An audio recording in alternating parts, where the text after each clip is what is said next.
Hello dear students, कैसे हैं आप सभी। आशा है आपकी मिड टर्म की तैयारी बहुत ही बढ़िया चल रही है। आज की क्लास में हम आपके लिए लेकर आए हैं पठित अवबोधन। पठित अवबोधन आपका छठी क्लास में 16 नंबर का मिड टर्म में आएगा, जिसमें आपने जो जो पाठ पढ़े हैं उन पाठों में से प्रश्न पूछे जाएंगे। इसमें जो मोस्ट इम्पोर्टेंट पोर्शन है वो शुरू के 3 पाठ हैं आपके, वो लेवल 1 और लेवल 2 दोनों स्तर के जो बच्चे हैं उनके लिए आने वाला है। तो इसमें क्या होगा, हर पार्ट से 3-4 लाइनें लिखी हुई होंगी और उसमें से प्रश्न पूछे जाएंगे। हर पोर्शन में से 2-2 प्रश्न आएंगे, उसमें से एक एक प्रश्न का उत्तर आपने देना है। पहले पार्ट से 3 नंबर का, दूसरे से 3 नंबर का, तीसरे से 3 नंबर का, इस प्रकार ये 9 नंबर का पोर्शन तीनों पाठों में से शुरू वालों में से आने वाला है। तो इसके उत्तर हमने कैसे देने हैं, क्या तरीका है, वो आज की क्लास में हम आपको यहाँ बताने वाले हैं। देखिए यहाँ पे जो पहला पाठ है, इस पहले पाठ में से कुछ लाइनें दी हुई हैं और उनमें एक पदेन प्रश्न पूछे गए हैं। 2 प्रश्न हैं लेकिन उसका एक का उत्तर आपने देना है। जो अच्छी प्रकार आपको आए उसका उत्तर आप दे सकते हैं। एतौ कौस्तय, मिलान कीजिए, एतौ फिर स्तय बीच में बच गया सुनकौ। इसका मतलब इसका उत्तर हो गया सुनकौ। एक पद में देना है, एक पदेन का मतलब ओनली 1 वर्ड, एक ही शब्द होना चाहिए, दूसरा साथ में नहीं। अब देखिए, किम में तो गर्जत है, किम में तो गर्जत है, क्या वो गर्जना कर रहे हैं? नहीं। न ए तो गर्जत है, नहीं वो गर्जना नहीं कर रहे हैं, तो इसका उत्तर हो जाएगा न। केवल इतना सा उत्तर है न। और यहाँ पे पूर्ण वाक्य में देखिए, किम सुनको गर्जता है, किम सुनको गर्जता है, क्या वो गरज रहे हैं? नहीं, गर्जना नहीं करे, वो तो भौंक रहे हैं, तो इसका उत्तर हो जाएगा न एतौ बुक्कतः, न एतौ बुक्कतः, इतना लिखना है। किम सुनको बुक्कता है, तो यहाँ पे किम की जगह जो है ना आम कर देना है, आम सुनको बुक्कता है, पूरा उत्तर देना है, आम सुनको बुक्कता है, पूरी लाइन लिखनी है। पूर्ण वाक्य का मतलब पूरी लाइन, पूरा वाक्य लिखना है। अब देखिए यथा निर्देशम, इसमें भी 2 प्रश्न होंगे, एक का उत्तर देना है। इसमें देखिए स्तात्र क लकार है, तो छठवीं क्लास में व्याकरण भी, उसका व्याकरण का भी प्रारंभिक नॉलेज बच्चे को होना चाहिए, तो आप बिना सोचे समझे इसमें लट लकार कर देना।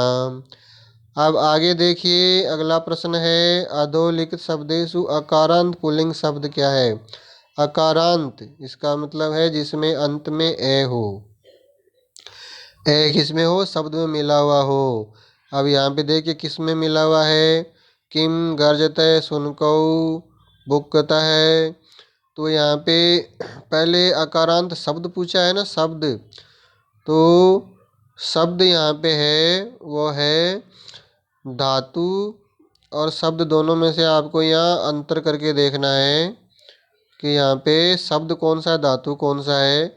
तो यहाँ पे देखिए किम गर्जता है सुनको बुकता है, तो यहाँ पे गर्जता है, इसमें अंत में तय दिख रहा है, ए दिख रहा है, लेकिन उसमें तो ए के अंत में क्या है, ए के अंत में विसर्ग है।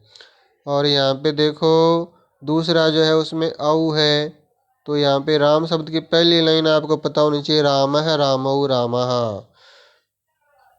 तो धातु रूप और शब्द रूप का प्रारंभिक ज्ञान आपको होना चाहिए, और वही कर पाएगा जिसको प्रारंभिक ज्ञान होगा। लॉजिक यहाँ पे सिर्फ ये सेट हो रहा है जिसके आधार पर हम उत्तर दे सकते हैं, क्योंकि जो ये सुनको है ना, ऊपर लिखा है दोनों कुत्ते, तो सुनको द्विवचन की यहाँ पे औ की मात्रा है, तो यहाँ पे अकारांत पुल्लिंग शब्द है वो है सुनक है, सुनकौ कुत्ते, ये उत्तर हो जाएगा सुनकौ, इसका उत्तर हो जाएगा। अब चलिए दूसरे पार्ट में से क्या पूछा जाएगा, सेम पोर्शन उसमें से पूछा जाएगा। यहाँ पे देखिए घड़ी छपी हुई है, घड़ी के बारे में 4-5 लाइनें दी हुई हैं, उनमें से प्रश्न पूछा जा रहा है। देखिए कैसे हैं, सा का अस्ति, सा का अस्ति, यहाँ पे देखो सा का अस्ति सा घटिका, तो इसका मतलब इसका उत्तर क्या हो गया, घटिका, क्योंकि सा मिल रहा है सिर्फ, आगे कुछ नहीं मिल रहा, तो उत्तर हो गया वन वर्ड में घटिका। समयम कै सूचयति, समय की सूचना कौन दे रहा है यहाँ पे, घटिका समयम सूचयति, तो इसका भी वन वर्ड में उत्तर हो जाएगा घटिका। दोनों का एक ही उत्तर है घटिका। पूर्ण वाक्य घटिका किम सूचयति, तो घटिका समयम सूचयति, ये पूरा उत्तर हो जाएगा। एतत् कस्यः चित्रम अस्ति, एतत् कस्यः चित्रम अस्ति, चित्र किसका है, घटिका का, तो कस्या की जगह लिख देना है घटिकायाः, कस्या की जगह घटिकायाः। इसमें मिलान करेगा, घटिका लिख देना है, घटिका के आगे कस्या वाला यह जोड़ देना है, बस इतना ध्यान रखना है। जो घटिका लिखा है उसके आगे यह कस्या वाला यह जोड़ के एतद घटिकाया चित्रमस्ति, पूरी लाइन स्वयं ही उत्तर बन जाएगी। अब देखिए यहाँ पे निर्देशात्मक में देखिए क्या है, केवलम प्रश्न त्रयम तो लिखा है, लेकिन यहाँ पे ये मिसप्रिंट है, आपको दो प्रश्न आएंगे उसमें से एक का उत्तर देना है।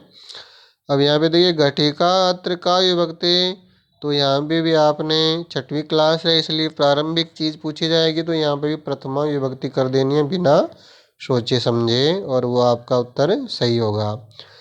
इसी प्रकार तीसरे पाठ में से क्या पूछा जाएगा, तीसरे पाठ में यहाँ देखिए आपके सामने स्क्रीन पे दिख रहा होगा, 4 लाइनें दिखाई दे रही हैं तीसरे पाठ की, और वो चारों लाइनों में से प्रश्न पूछा गया है, तानी कानी संति, तो यहाँ देखिए तानी मिल गया और संति मिल गया, बीच में कदली फलानी, तो इसका उत्तर हो जाएगा वन वर्ड में कदली फलानी। दूसरा प्रश्न, किम कदली फलानी मधुराणी संति, कदली फलानी मधुराणी संति, किम, किम की जगह उत्तर हो जाएगा आम, हाँ भाई केले मीठे हैं, मधुराणी मानी मीठे, तो दूसरे का उत्तर हो जाएगा आम, केवल वन वर्ड में उत्तर देना है। यहाँ पे पूर्ण वाक्य वाला देखो, कानी मधुराणी पोषकानी च संति, मधुराणी पोषकानी च, आगे यहाँ संति, तो यही वाली लाइन उत्तर होगी, पूरा उत्तर हो जाएगा यहाँ पे कदली फलानी मधुराणी पोषकाणी च संति। शुरू में कदली फलानी लिखना है, या नीचे वाली पूरी लाइन आप इसके उत्तर में दे सकते हो। अत्र चित्रे कानि संति, चित्र में यहाँ पे क्या है, तो चित्र में यहाँ पे केले हैं, केले बने हुए हैं, तो कानी की जगह लिख देना है कदली फलानी, और पूरी लाइन उत्तर हो जाएगी अत्र चित्रे कदली फलानी संति। ऐसे ही हमने पूर्ण निर्देशात्मक वाले जो प्रश्न है उनका उत्तर देना है। यहाँ पे देखिए 2 प्रश्न आएंगे, उनमें से एक का उत्तर देना है। यहाँ पर भी हर पोर्शन में से आपको एक एक प्रश्न के उत्तर देने हैं। माधुरम मात्र का विभक्ति, तो इसमें तो आपको कुछ सोच विचार करना नहीं है, क्योंकि छठवीं क्लास है, प्रारंभिक ज्ञान पूछा जाएगा, प्रथमा विभक्ति ही पूछी जाएगी। अब दूसरा देखिए, अकारांत नपुंसक लिंग शब्द यहाँ पे कौन है, तो यहाँ पे आपको पहचान होनी चाहिए। जो पहला पार्ट है उसमें से आपको पुल्लिंग शब्द पूछे जाएंगे, तो पुल्लिंग शब्द की पहचान है वहाँ पे शुरुआती ज्ञान में कि शब्द के अंत में ऐसे विसर्ग लगा हो, वो पुल्लिंग। दूसरे पार्ट में स्त्रीलिंग है, तो उसमें शुरुआती ज्ञान में शब्द के अंत में आ का डंडा लगा हो, वो हो जाएगा स्त्रीलिंग। और तीसरा जो पार्ट है उसमें नपुंसकलिंग शब्द पूछे जाएंगे शुरुआती ज्ञान में, उसके लिए आपको ध्यान रखना है कि अंत में ऐसे हलंतमय हो, जैसे यहाँ पे लिखा हलंतमय कदली फलम, तो ये इसका उत्तर हो जाएगा कदली फलम। शुरू में बिंदी जैसे राम है श्याम, ये पुल्लिंग हो गए। शुरू में जैसे आ का डंडा हो, जैसे लता सीता गीता, ये स्त्रीलिंग हो गए। और शुरू में हलंतमय हो, जैसे कदली फलम पुस्तकम, ये वाले जो शब्द होते हैं वो नपुंसक लिंग शब्द होते हैं। आशा है आपको अच्छी तरह समझ में आया होगा। यदि अभी तक किसी ने चैनल सब्सक्राइब नहीं किया है तो सबसे पहले चैनल सब्सक्राइब करें, बेल आइकन जरूर प्रेस करें, ताकि ज्यों ही अगला वीडियो आपकी क्लास का डाला जाए आपको नोटिफिकेशन मिल सके और आप बिना किसी बाधा के अपनी तैयारी कर सकें। All the best.